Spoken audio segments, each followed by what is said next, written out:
Right. Hello, hello, and welcome to Hygiene Elevated Conversations and Innovations. And today we are joined by Dana, and we are going to have a great conversation today about her business. So, welcome, Dana, and we are so glad you're spending your evening with us. Thank you. Thank you. Thank you for having me. So, we always love hearing the origin stories of hygienists. So, tell us about your journey into dental hygiene and what got you interested in this field. Yeah, definitely. It goes back pretty far. I had my first dental visit when unfortunately I was 13, and it was a terrible experience. I was in tons of pain, and my parents just didn't have the finances and opted out of dental insurance back in the 80s. And when I went, it was pretty devastating. They said, you need 2 root canals, 10 fillings. You should have brought her in sooner. Anesthesia didn't work. I mean, just kind of those bad patient stories that you hear from some patients. I lived it. And so I decided in high school, when we were able to move from the Bay Area to San Diego, that I was going to take really good care of my teeth. It was a new start, and I didn't, judge myself any longer for not having good teeth because everything was fixed. And I had an orthodontic appointment, and the girls were so cute. They were all in scrubs and they were happy. Everybody in there was like, wanted to teach me how to brush. It was uplifting. And so I got braces put on when I was a sophomore, and it just changed my complete outlook. I'm like, you know what? Some people were just less fortunate. We didn't have the money for dental care. And so after my braces were completed senior year, I was like, oh, I'm putting on scrubs. I don't know what I'm doing, but I want to look cute in some scrubs and I want to help people. And so I made it a goal of mine to treat patients as good as I can, like better than my experience, and never judge them for what they have in their mouth, because it's not necessarily always their fault. I had no idea that Dr. Pepper was rotting my teeth, right? And I love Dr. Pepper, but your parents are your examples, and sometimes your parents may, give you whatever you ask for and not really teach you how to take care of your teeth. Dr. Pepper's my favorite doctor, so just kidding. Right. Couldn't resist that. I mean, you're absolutely right on so many of those. And I love hearing stories where you take such a negative experience and turn it to a positive and want it to be good for other people. I love that. I think, those patients that come in and they say, oh, I hate the dental office. They've clearly had the bad experience too, but it's just all about how you respond to it. So yes, way to do that.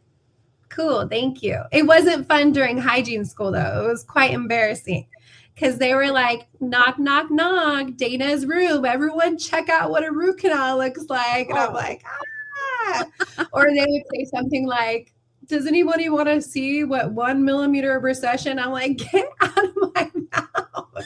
But it's okay. I luckily I'm a strong woman, and I was like, okay, bring it on. What do you guys want to see?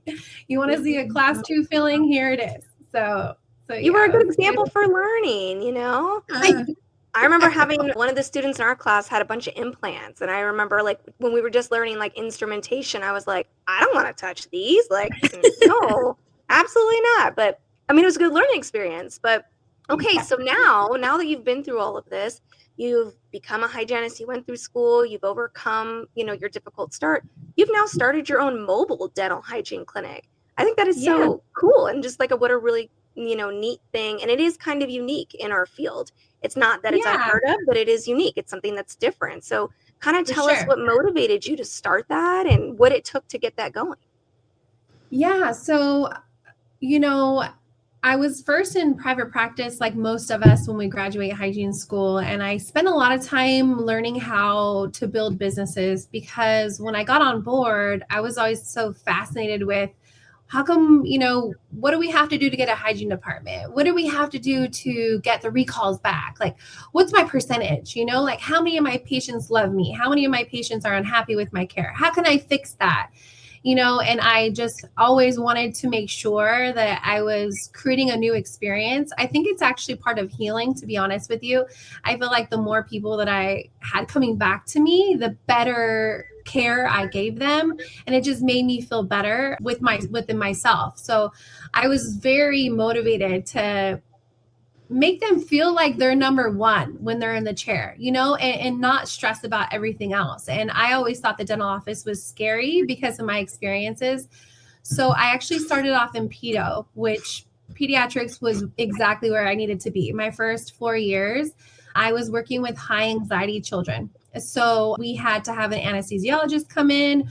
We did half mouth worth of treatment. We did oral sedation, full sedation. I mean, we were doing a lot. And then we had high anxiety patients as well, adults that wanted the treatment, wanted the special care with IV sedation.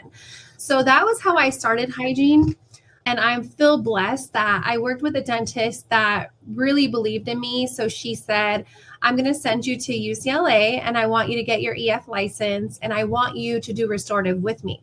So I said, yeah, let's do it. I was in San Diego. I went to UCLA. I took that EF program. I learned how to do fillings, some root canal treatment, everything but extract teeth, right? So EF2 could do a lot. We actually can handle a lot. So cementing crowns, just helping with everything I could. And then after I did that, I went into private practice. And then I realized, you know what?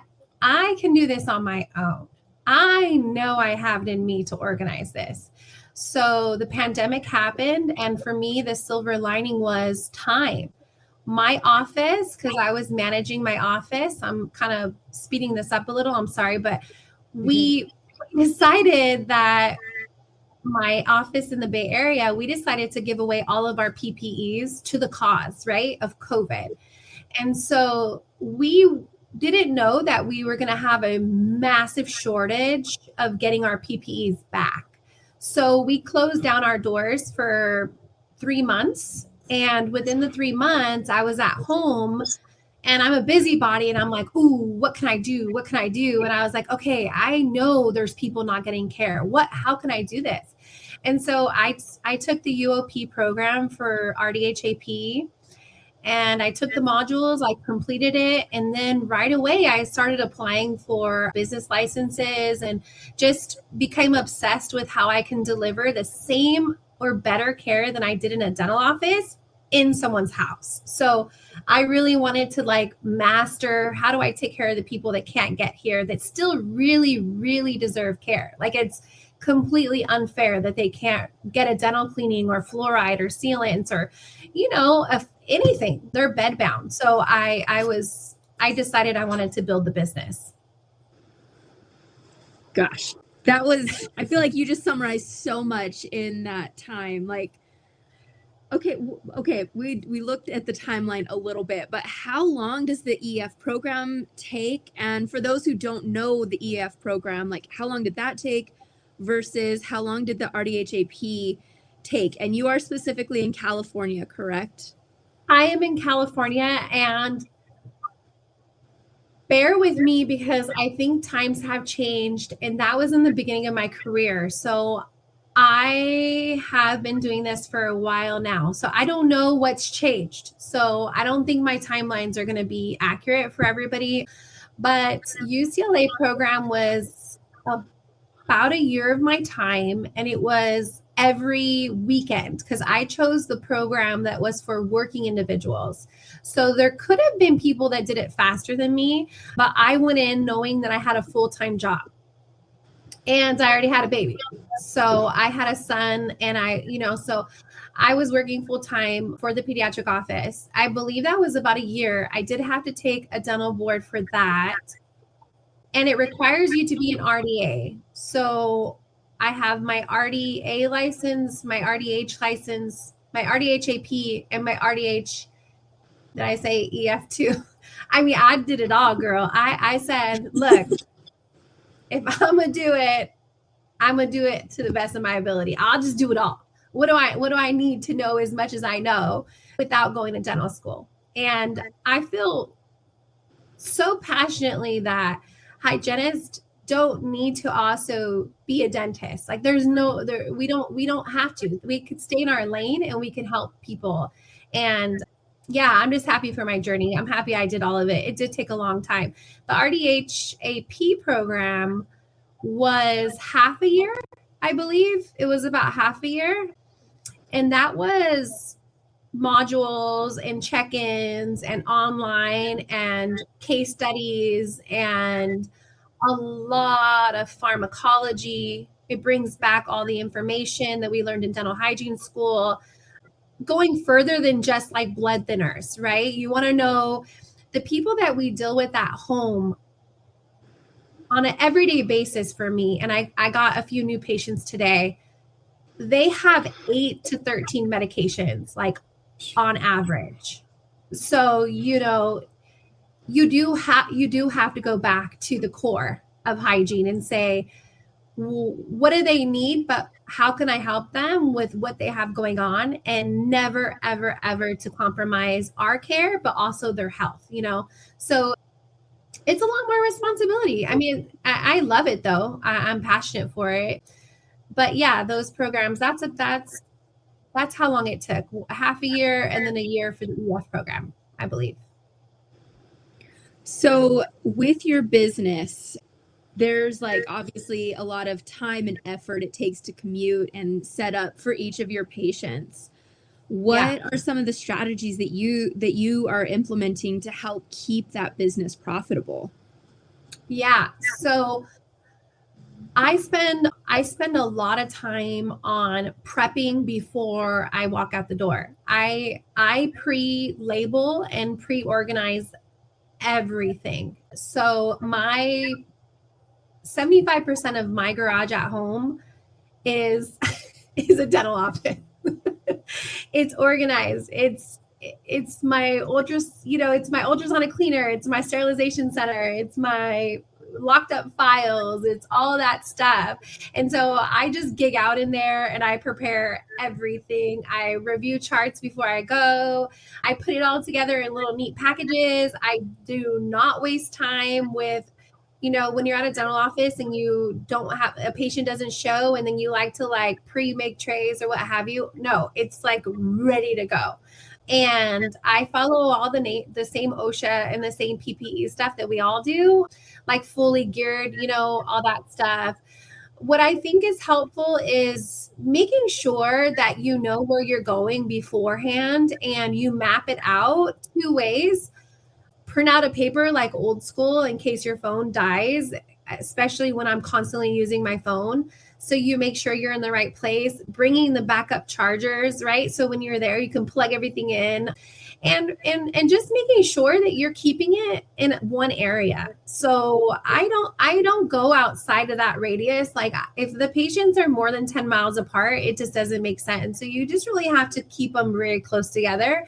And if that means when you first start your business that you're only seeing one patient a day, like, yeah, that's kind of what it took. I mean, in all honesty, I have on my Instagram page because I made it more of a blog of like really who I am and what I'm doing. And I didn't earn a dime the first year. I mean, I didn't. I just was building the business. I was just really learning what I had to do to help people. And at first it was costly. It wasn't profitable at all, to be honest with you. It was just more like figuring it out.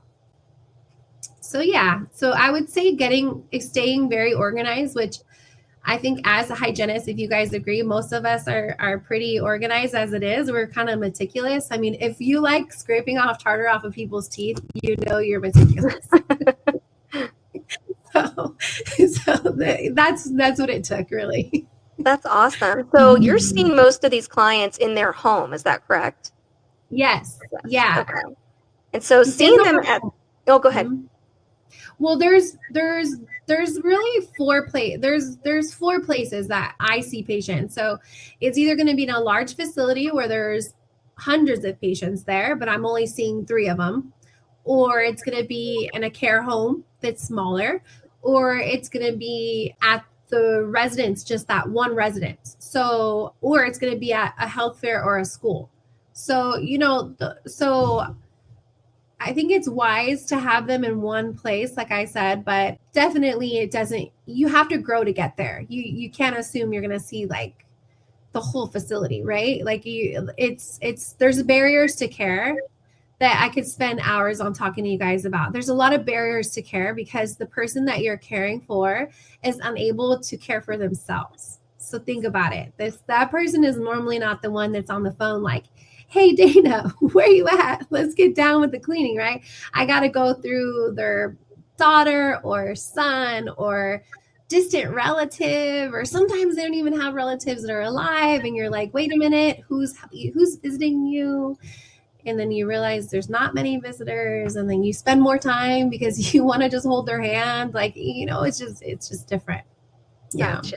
Well, that's pretty incredible. And I feel like one of the hardest areas for me to think about is, excuse me, is going to people's homes in regards to safety. So like, when you're going into people's house, are you ever concerned about yourself, or how do you make sure that you're safe in those environments? That is a super good question, because that was an insecurity only for the first 6 months of business for me personally.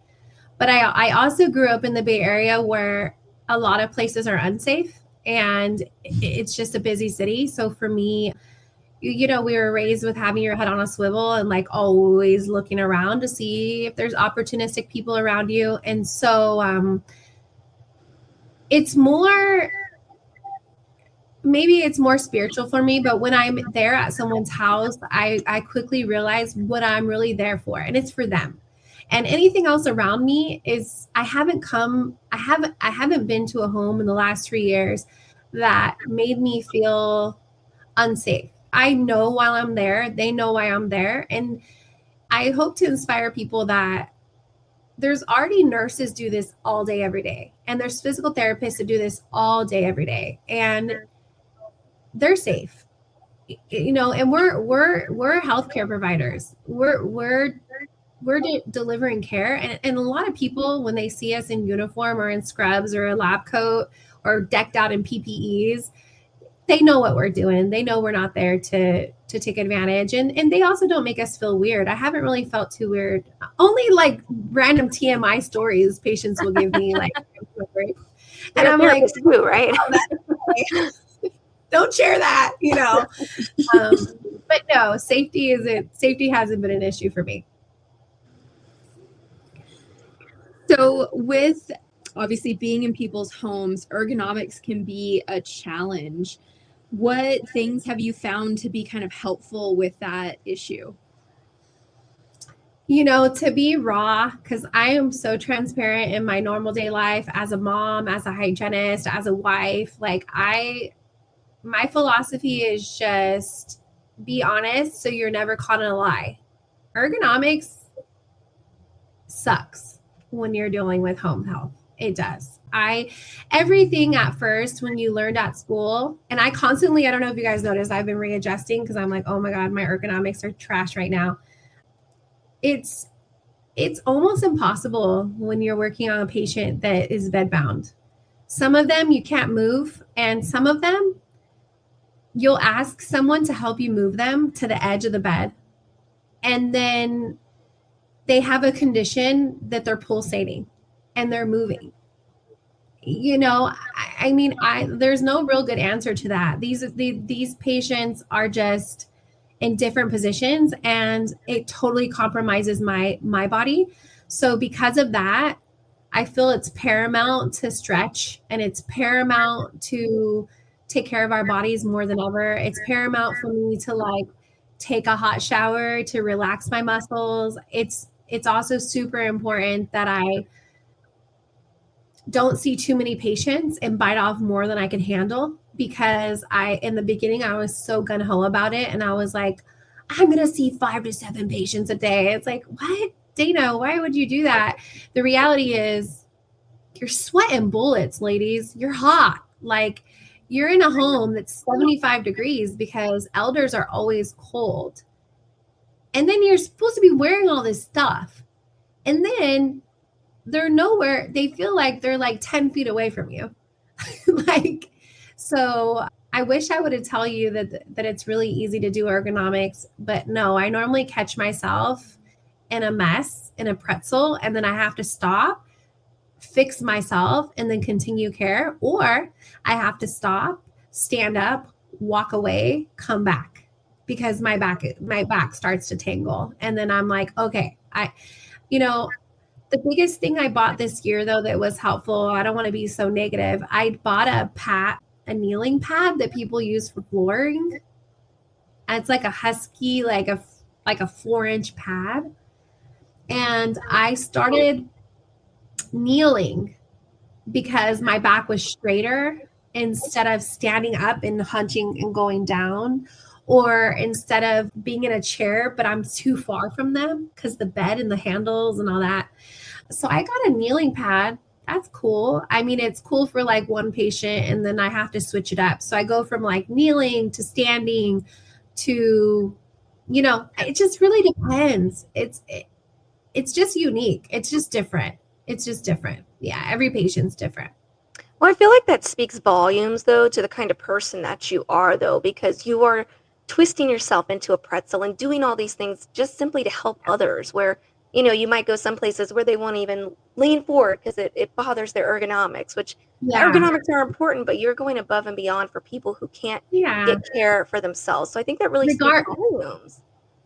100%, because when you get there, and I'm postpartum, so I'm sorry if any of this I get emotional, just because my mom, to kind of bring it back to my why, my mom is disabled, and when I realized like she can't get to a dental office, I'm like, no, I gotta figure this out. Like, if I originally brought my tools to my mom and I started scaling her teeth in her room, and I thought, I can do this to other people, like, why can't I do this? And then I built the business, but a big of it was like, yeah, they deserve this. Like, my mom has MS, and prior to that, she had cancer 2 times.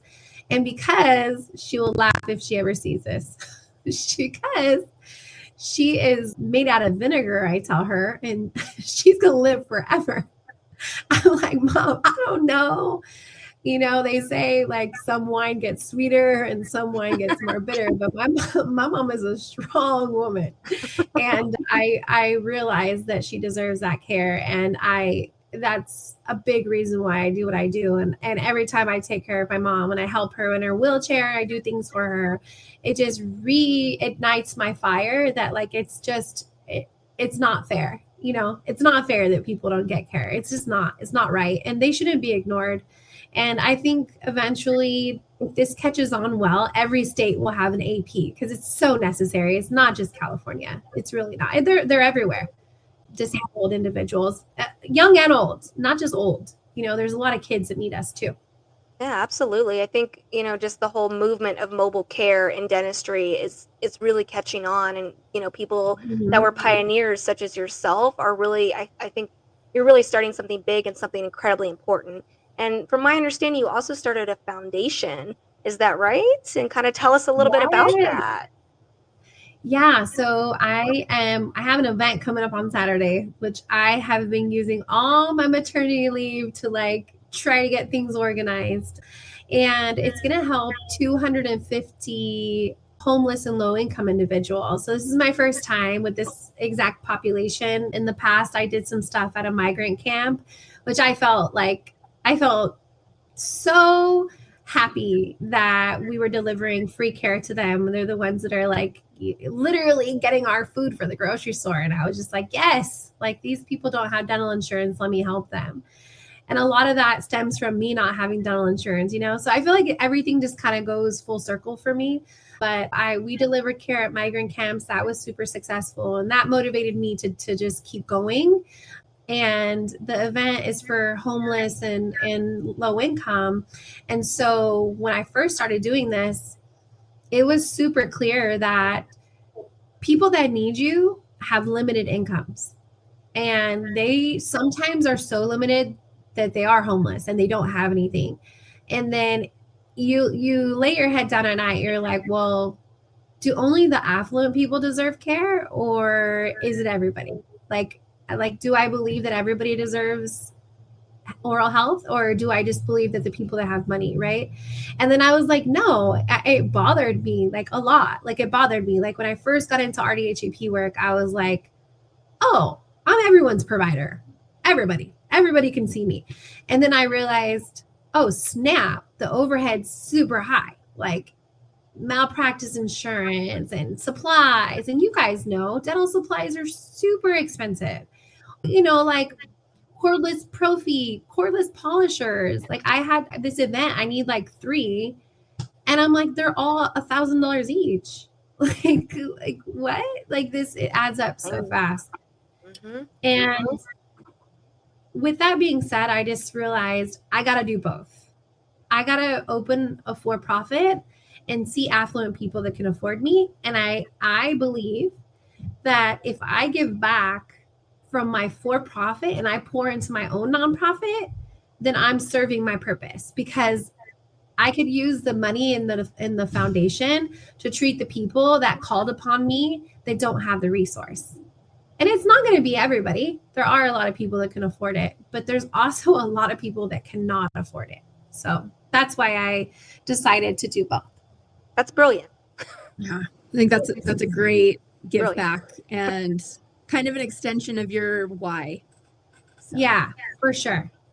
So you, as an entrepreneur, have participated in the Founders Forum, which, for those who don't know what that is, would you explain to us what that is, and then kind of what your experience was and how it influenced your business approach? Yeah, so I am super lucky that I am a military spouse. So for all those that have family in the service, hey, it's also Veterans Day. So shout out to all of our military families for sure. My husband's a veteran, a Navy veteran of almost shy of 10 years. And we got married when he was in the Navy. And I looked into resources when I decided to open the business, and I was just like, I know clinical like the back of my hand. You know, I can scale somebody when I'm sleeping. I mean, come on, we can polish, we could do all those fun things. But how do you run a business? Like, what? Like, where do you start? Like all of a sudden, do you go to Costco and buy like TurboTax? Like, what the heck do you do? You know? And I went the route of education, which I'm comfortable with. And I decided that I was going to take business classes. And I didn't want to get anybody involved with my business or my nonprofit or for-profit without knowing what I'm doing first. So yeah, I took a bunch of IVMF, is the Institute for Veterans and Military Families. It's very specific to just veterans and families and military, but they're so awesome, you guys. I'm like, they're a family for me. So as soon as I send an email and I'm like, hey, my website is not great, help me out, then they'll like pair me with someone to help me with the website. And so it's a resource. And I took about 5 of the programs. So I'm like really confident to say that I feel very educated on how to run a business now. And that was all from their help. And so basically I was invited to the Founders Forum because the IVMF, which is a supportive military program, they know my story and they were with me from day one. So they were with me during the phase of ideation when I was just like, I got the idea of being a mobile hygienist. And then they're like, oh yeah, we'll get you there. And then I said, okay, let's do it. And then, yeah, they invited me. They just said, you know what, Dana, we've seen your growth. I report to them twice a year on my growth. And they were like, we want to support you. You want to come to JP Morgan? And I was like, heck yeah.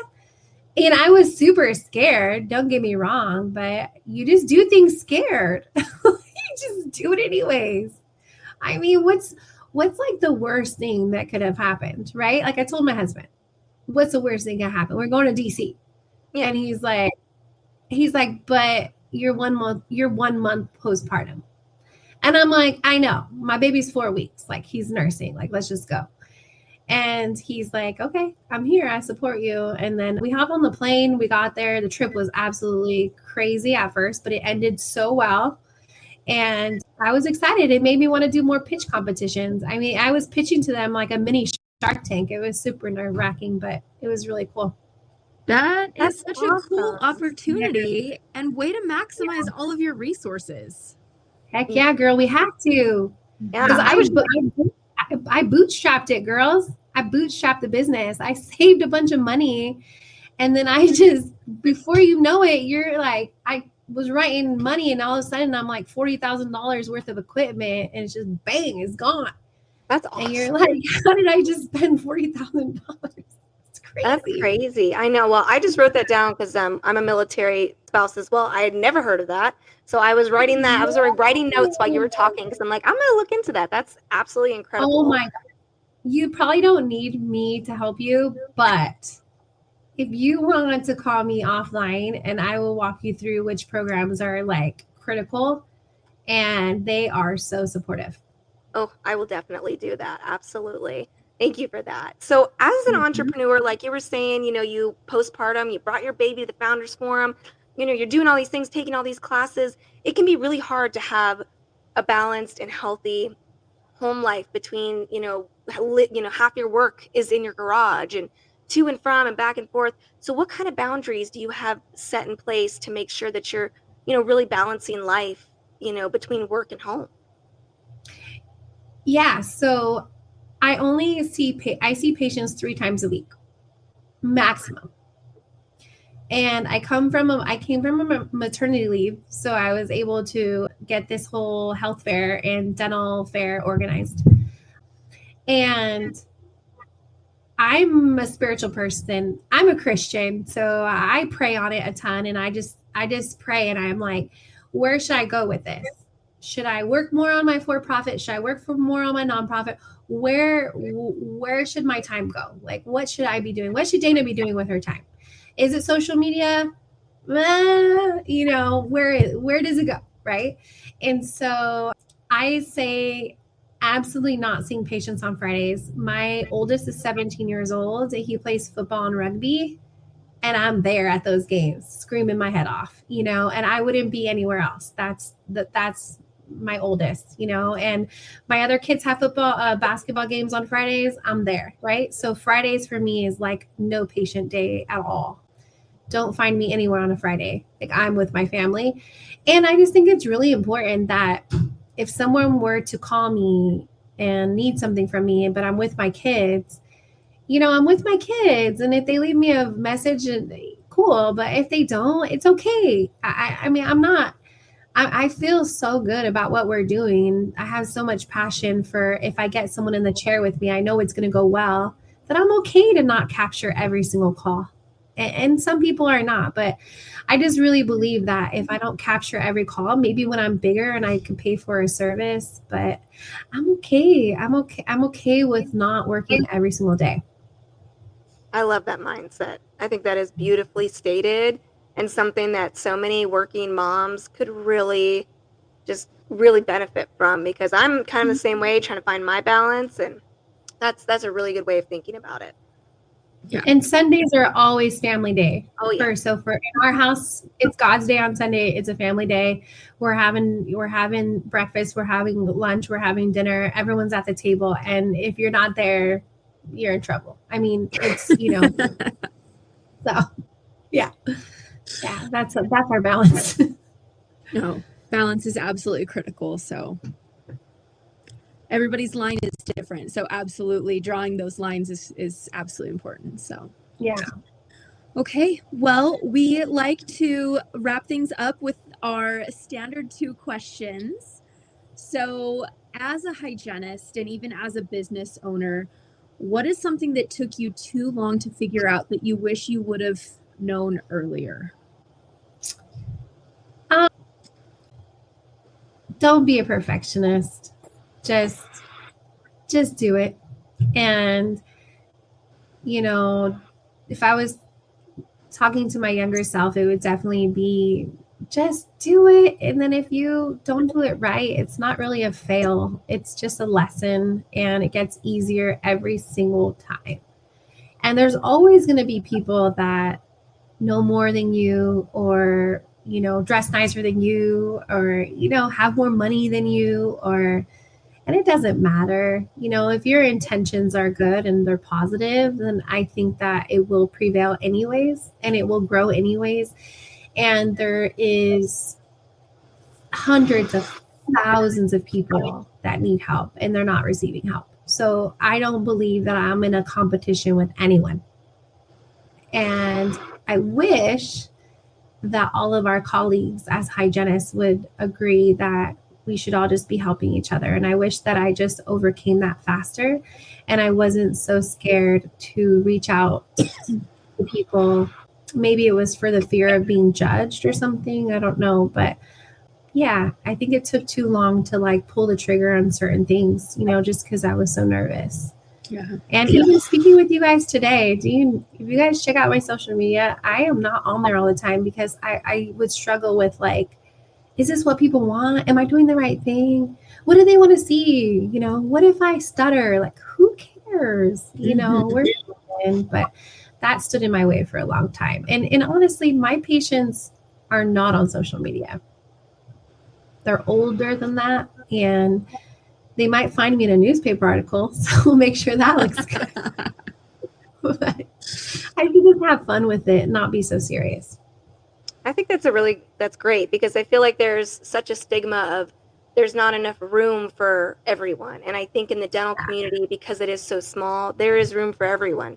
We need everybody to have all these different, you know, just because there's 5 people that are big on probiotics or whatever, why can't there be 10? Like, everybody has a different, you know, view of life, in a different place in life. And it's so beautiful to me to see all of those different things come together. Like, for me, it's such a beautiful community. So, but I can see how it is nerve-wracking. I think all of us that are on social media or doing, you know, things outside of our comfort zone, such as podcasting or owning a business, it's one of those things that you do kind of have to have that little leap of faith to kind of start. But so our last question is, and I like to ask this because I'm a new grad, is if you could go back and talk to yourself as a new grad out of hygiene school, what advice would you give yourself? I would say never stay in offices that fit your moral compass. And if it doesn't fit your compass and it goes outside of that, you have no reason to be there. You don't owe an owner of a business anything. And sometimes they'll make you feel like you need to be there because you're new, and you need to be paid less because you're new, and you need to build your experience by undergoing inappropriate or, you know, out of scope stuff. Like, no, that's completely incorrect. You don't need to be anywhere you don't need to be. If anything, you need to be taking care of yourself and your family, and work is extra. Work is not our lives. And I think that after the pandemic, with everybody passing away, and for me, my patients pass away all the time. And so I'm constantly getting new patients because my hospice patients are passing away, because that's the natural process of being a human. You know, we expire. I mean, and so with that being said, my perspective is so different. I don't think that any of us should not enjoy what we're doing every single day. You don't have to put up with anything that you're not enjoying. And if you're going to an office that is just using you and you know it, but you're scared to like walk away from it, you should just walk away. It's probably the best decision, and not put up with it. Absolutely. If your office is life-sucking and not life-giving, like, you are not going to do well clinically. It's just going to burn you out faster. So, yeah. 100%. Well, Dana, is there a place where our listeners can find you if they want to know more, hear more of your story? Maybe they want you to be a relative's hygienist. Where can they find you? Yeah. So I am in the Bay Area, and I'm in California, Contra Costa area, and Alameda County. So my website is just Dana Umel or dentaldana.com. I try to make it easy with both ways, just in case they Google my name. I'm on Instagram, but it's really for me more for fun because, just to see if I inspire anybody to do what I'm doing. And I'm like completely open. I've met hygienists that are like not open to communicate, but I encourage anybody that's thinking about what I'm doing or if I'd inspired anybody to reach out to me, because I'm not a no person. I'm a yes person. I'm a you know what, there's a will, there's a way person. And I don't think, like I said, that there should be gatekeeping on this, or people should hold back and like not treat people kindly. I think we should all help each other. And I mean that to my core. I think all the hygienists should rally for each other because we shouldn't be put in a box. And so, yeah, you can also email me on info@dentaldana.com. That goes straight to straight to me. And like I said, I will share information as it comes. I'm still growing, so I'm still learning. I'm not perfect by no means. So yeah, I would love to help somebody if I can. Awesome. Well, Dana, thank you so much for spending your evening with us and sharing your story and giving us all some great resources. Sure, of course. Yeah, you're going to love it. It's so good. They're amazing to us. I'm excited. And then I can meet you somewhere because a lot of the trips are paid. So I can meet you somewhere. We're going to talk. Girl, yes. I'll meet you in Missouri. Who cares? All right. Let's do it. All right. Well, thank you so much. Take care. Thank you.